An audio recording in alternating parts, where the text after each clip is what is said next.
Diablo 4 Season 9 is around the corner. If you haven't done these crucial steps before the end of the season, log on right now and get it done. Some of the most common questions that I get at the very end of the season are, what is the strongest class going to be?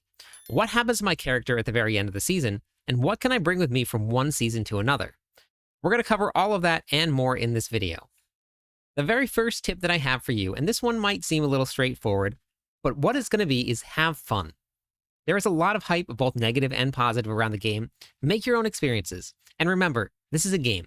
We're all here to just log on, have fun, and slay some demons. Now, the second thing that I'm going to leave you with, if you haven't yet, join a clan. And the reason that I say this is because this is going to be a really great way to log on to the very start of the season, experience it together with a whole group of people around you. You can share loot.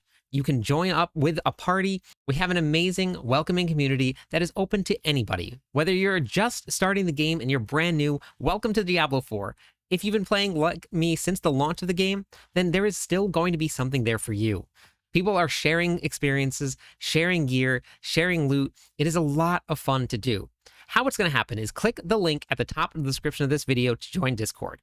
When you hop into Discord here, you're going to be put right into the join clan. Now, if you want to apply for the in-game clan, you absolutely are more than welcome to. You're just going to come down right here to the clan queue channel, and then you're going to hop into queue. Make sure you leave your Battle.net tag to make it a lot easier for us to get you in.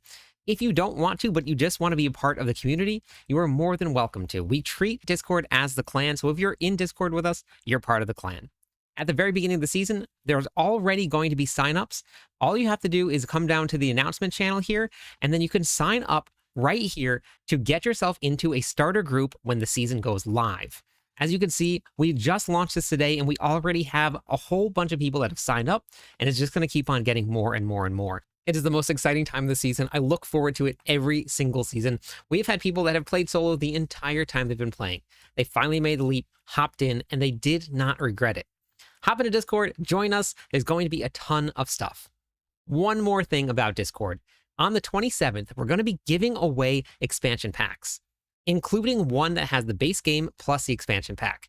If you do not have it, you can hop in, you can sign up. It is completely free. If you already have it, that's okay. Maybe you have a friend that would love to be able to play the game, but just can't get the expansion pack right now. You can win it for them. Tell me who it is that you want me to gift it to, and I will give it to them. So hop in, go down to the Diablo 4 giveaway channel, and then sign up to win. They're going to be given away on the 27th of June. We're going to have this huge celebration right before the launch of the season, so make sure you're there. We're going to be giving away games. We're going to be giving away merch. We're going to be doing a whole bunch of really fun activities, and I will be dressed as a barbarian. So make sure you stop by the stream, participate in it, and you'll get a badge for Discord to hang out with us. Now, you don't have to be in the stream in order to win these two. There will be another one that will be stream only, but in order to win, all you have to do is be in Discord. All right, so on to the next tip. Number 3, we're going to be talking about renown. Now, if you're brand new to the game, what is renown? When you open up your map and you see where it says rewards right here, we're going to click on that button. That's going to bring up a reputation-based system. Now I'm going to move myself here so you can see what's going on. How this works is that all we're going to be doing is that you're going to be going around and playing the game. As you play the game, you're going to unlock new rewards. As you go through and you play the game, each activity that you do, waypoints, strongholds, side quests, altars of Lilith, side dungeons, and areas discovered, these are all going to have different point values assigned to it. And then as you gain those points, you're going to unlock new tiers. Each tier is going to have a reward. They're also very important rewards. You get skill points, paragon points, plus additional potions, and then some obols. It's going to be incredibly important to get this done because you can get this done for 1, 2, 3, 4, 5, 6 different zones. Now, 6 times 2 is going to be 12 additional skill points if you have the expansion pack. Those 12 points will be able to be used as soon as you log into the game. As soon as you hit level 60, you'll be able to use the 24 Paragon points that you have gotten also. So it's really important to get this done, especially before the start of the season if you're just getting started in the new one. This will allow you to have that edge when you hop into the season. Now, looking at this here, I still have 2 areas that are locked. I actually have still gotten the reward points. The only thing that I haven't gotten is the gold and the bonus XP. If you look on the bottom here, you have this check mark right here indicating that I actually do have the obol rewards. Same thing for the skill points, and then same thing for the potions. You do not have to do it every single season, and we're going to talk about that a little bit at the very end of the video as well. But as long as you have the check mark there, you're going to have that permanently on every single character that you make. How that works, you come to your map here, and on your map, you're going to see where your strongholds are. They're going to be these red little skulls here. When you go and you complete those on the map, that's going to unlock the stronghold and give you the most points. Now, I normally save that for when I get to my last one right here, because this requires the most cost. As you can see here, as you go up, they each cost a different amount in order to achieve the rewards. All of your altars of Lilith are going to be these gray statues right here. Now, I've claimed all of mine already. You can go around the world and you can collect them, but they don't show up on the map until you find them. Now, this all seems like a lot. So how do you help keep track of it? When you come over here, you go to the Mobalytics website. This is where you can find an interactive map on the side here. This interactive map shows the entire place. Now, there is a lot going on this map. So what you can do is you can come down here and you can actually filter out what you don't want to see. So if you just want to see your altars of Lilith, you can turn off everything that's on the map here, and then that will allow you to just view your altars of Lilith. So let's say that you want to find this altar right here. Now, if you look here, this actually is going to give you 2 strength. Not only do you unlock it for the rewards, but you also get additional stat points for unlocking each of them. And depending on the color of it, some of them will give you things like max obols. So now I know this is going to be Zarbinzet.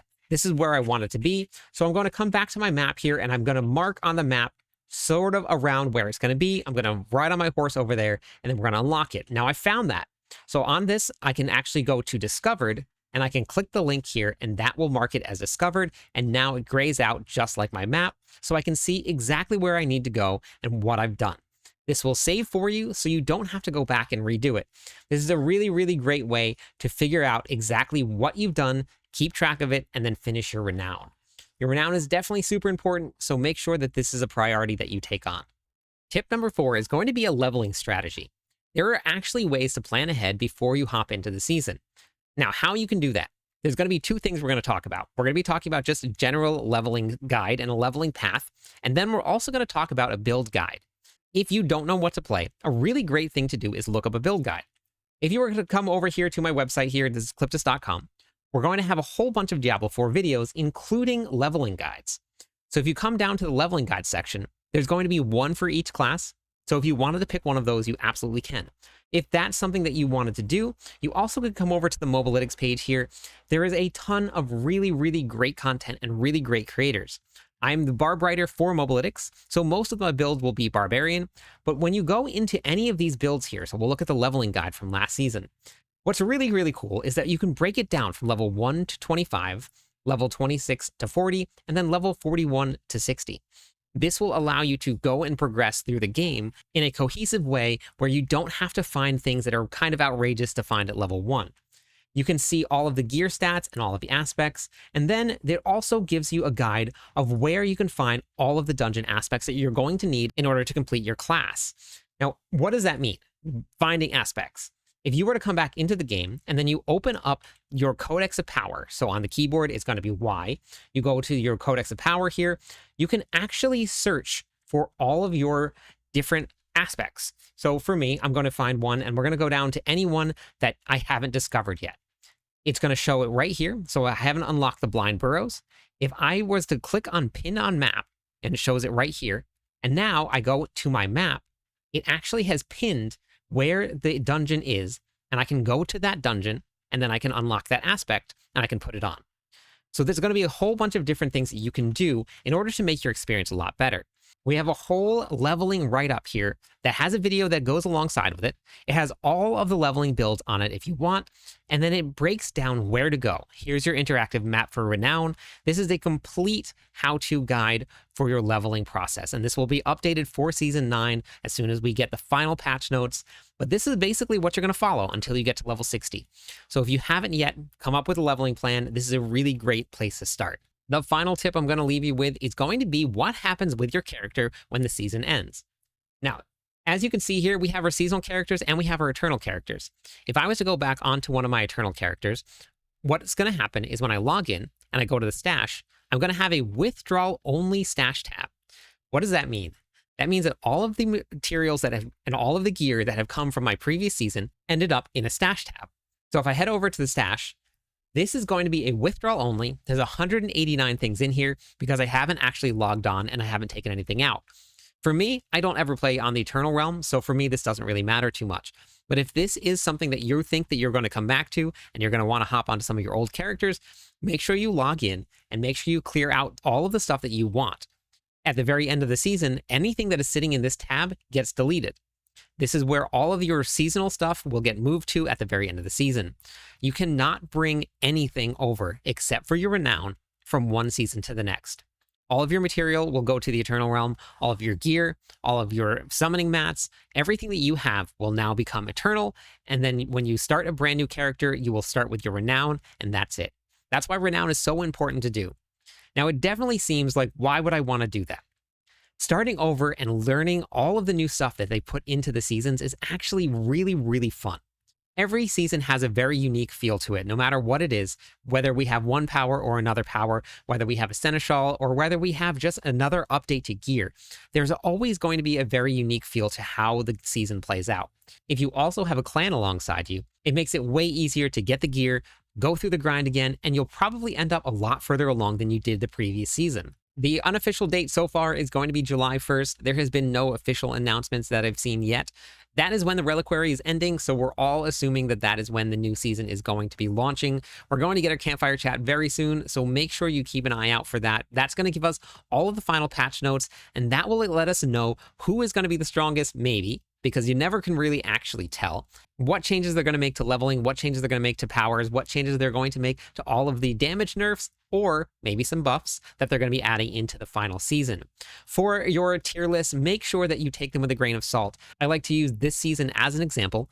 The Spiritborn was supposed to be super great. It was on the top of the tier list. Now, at the very end of the season, it's still at the bottom in terms of pit pushing. Nobody actually knows what it's going to feel like when you get in. Use it for information, but pick the build that you're going to like to play the most. You may pick something because someone said it's going to be the best because it was on a tier list, and then you end up hating it because it was never a class that you really wanted to play, but it was just something you saw was going to be super strong, you played it, and then it really wasn't for you. So pick the one that's going to be the best build that you're going to enjoy the most. That's the best advice I can give you as what's going to be the strongest character in the next season. Hopefully you found this video helpful. If you did, make sure you share it with your friends. Thank you everybody for watching. I'm live every night. I'd love it if you stopped by, said hi, theory crafted with me. Catch you on the clip side.